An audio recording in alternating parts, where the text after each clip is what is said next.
ब्राह्मण थे काशी में, वो नित्य भागवत जी का पाठ करते थे। उनका और कोई काम नहीं, बस गंगा तट पर बैठ करके भागवत जी का पाठ करना।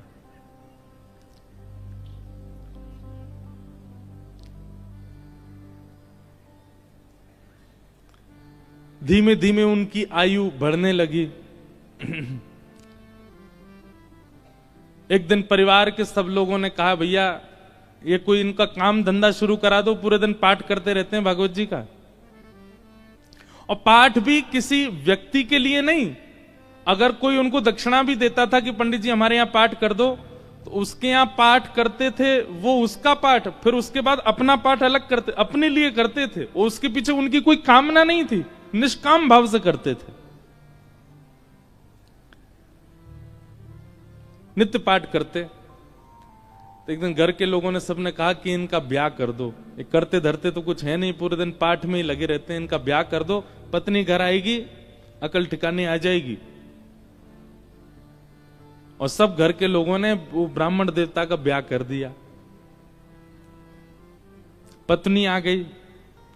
कुछ दिन बाद पत्नी को भी पता लगने लगा कि ये कोई काम धंधा नहीं करते हैं, पूरे दिन केवल भागवत जी का पाठ करते हैं।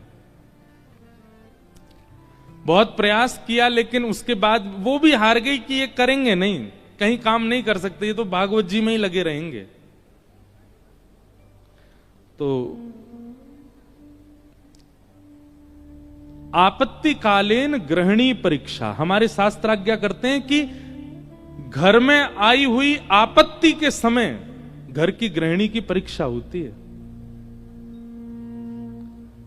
क्षमा कीजिएगा, घर में आई हुई आपत्ति के समय यदि गृहिणी ही हाथ खड़े कर दे तो फिर आपको ब्रह्मा भी नहीं बचा सकते।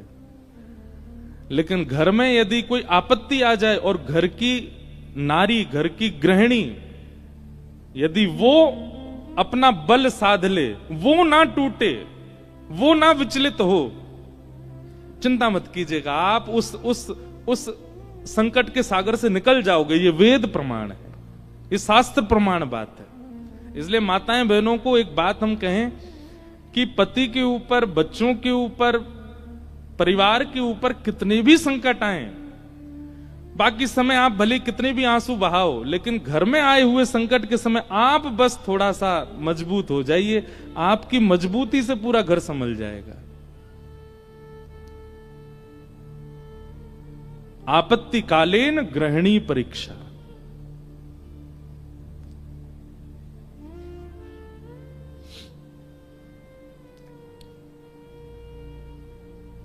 पत्नी ने सोचा कि ये तो कुछ करते नहीं है, आगे हमारा वंश बढ़ेगा, बच्चे होंगे, कैसे चलेगा परिवार। तो फिर उनकी ब्राह्मण देवता की पत्नी ने आज्ञा ली, बोले आपकी आज्ञा हो तो मैं कुछ करूं कार्य। देवी तुमको जैसा अच्छा लगे। भोजन बनाना बहुत अच्छा जानती थी, 3-4 घरों में उन्होंने काम ले लिया और वो जाती भोजन बनाती और उससे जो वेतन मिलता उसी से घर चलता था ब्राह्मण का। ब्राह्मण और प्रसन्न हो गए, बोले और बढ़िया, वो और कुछ नहीं करना पड़ेगा, भागवत जी में लगे रहो, पाठ करते रहो। अब इसमें कई लोग ब्राह्मण को कहीं आलसी मत समझिएगा, ये बहुत बहुत बड़ी बात हम आपको बताएंगे, वो अंत में उसका निचोड़ निकल के आएगा। 2-3 बालक भी उनके हो गए, चल रहा था घर। एक बार की बात, कुछ संतों का काशी में आगमन हुआ, संत आती रहते हैं काशी में, पर असमय में आना हुआ, बिना समय के संतों का आना हुआ। और उन्होंने किसी से पूछा, बोले भैया हम 5-10 मूर्ति हैं, कहीं प्रसाद पाने के इच्छुक हैं, कोई वैष्णव परिवार हो तो हमको बताओ। तो एक राह चलते व्यक्ति ने उन्हीं ब्राह्मण का घर बता दिया, बोले यहां चले जाइए, यहां बहुत एक सेवानिष्ठ और बड़े शास्त्रों का अध्ययन करने वाले ब्राह्मण रहते हैं, इनके पास चले जाइए, आप ये प्रसाद पवा देंगे। संतों ने घर में प्रवेश किया। ब्राह्मण देवता तो अपने पाठ में लगे थे, भागवत जी का ही पाठ कर रहे थे।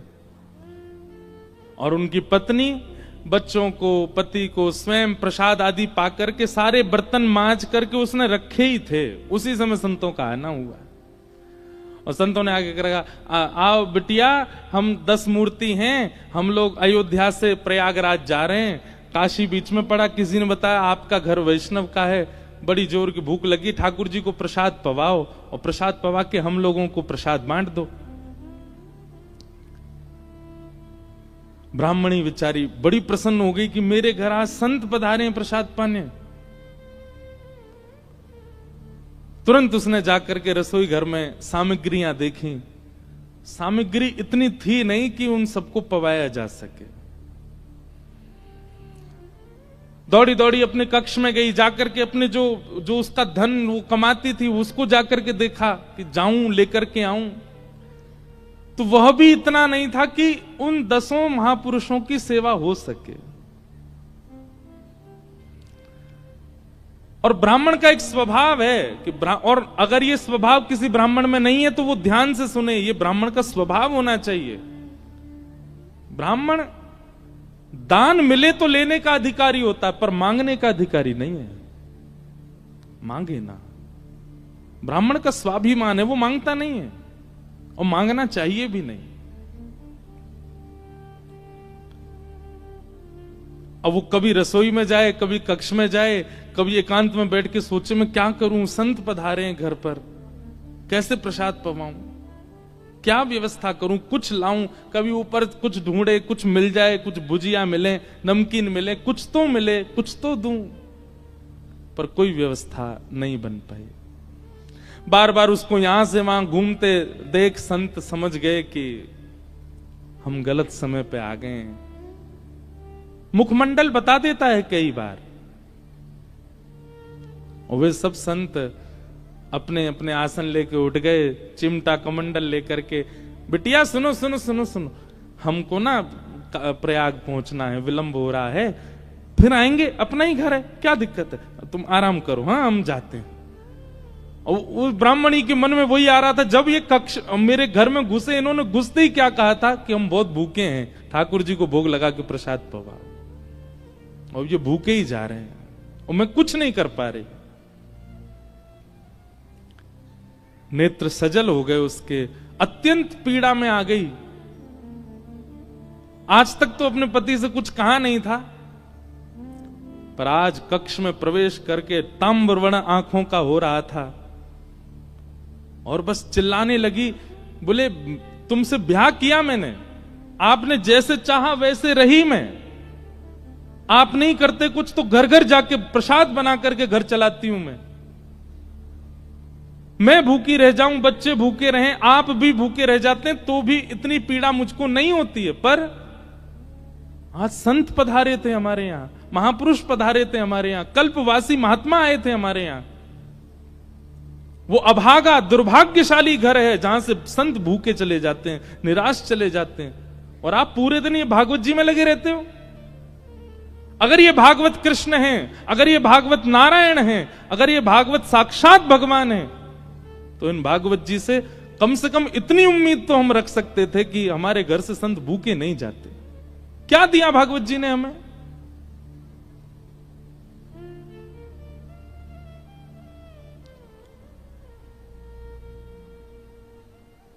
ब्राह्मण बोले, देखो तुम मुझे कुछ भी कह लो, पर तुम जानती नहीं हो ये साक्षात कृष्ण हैं। मैं क्यों बचपन से आज तक भागवत जी के उन्हीं 18,000 श्लोकों का मुझे कृष्ण दिखते हैं, मुझे लीला दिखती है, मुझे शामा शाम का नित्य विहार दिखता है भागवत जी में, इनके विषय में कुछ मत कहो। ब्राह्मणी को और गुस्सा आ गया, भागवत जी की पोथी उठा करके और ब्राह्मण की गोद में पटक दी। बोले सुनिए, ये उठाइए भागवत जी और निकलिए, मैं अपना घर चला लूंगी, अपने बच्चों को पाल लूंगी, आप जिस समय भागवत जी को त्यागने का संकल्प ले लें तब लौट करके आइएगा।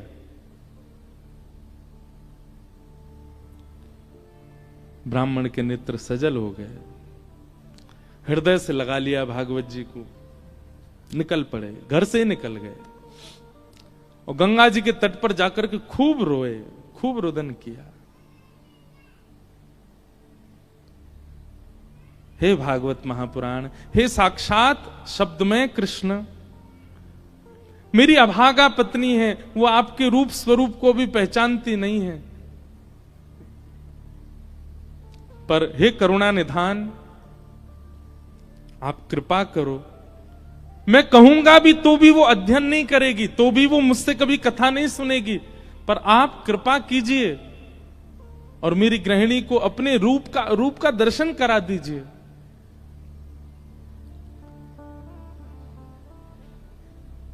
प्रबल प्रेम के पाले पड़कर हरि को नियम बदलते देखा,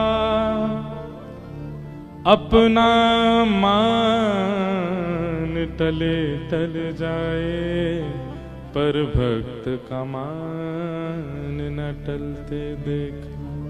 हमारे ब्रज के श्री बिंदु जी महाराज, उनका ये भाव है। प्रबल प्रेम के पाले पड़कर हरि को नियम बदलते देखा, अपना मान टले टल जाए, पर भक्त का मान न टलते देखा। इतने में ही नन्हे से कन्हैया ऊंची धोती पहनी,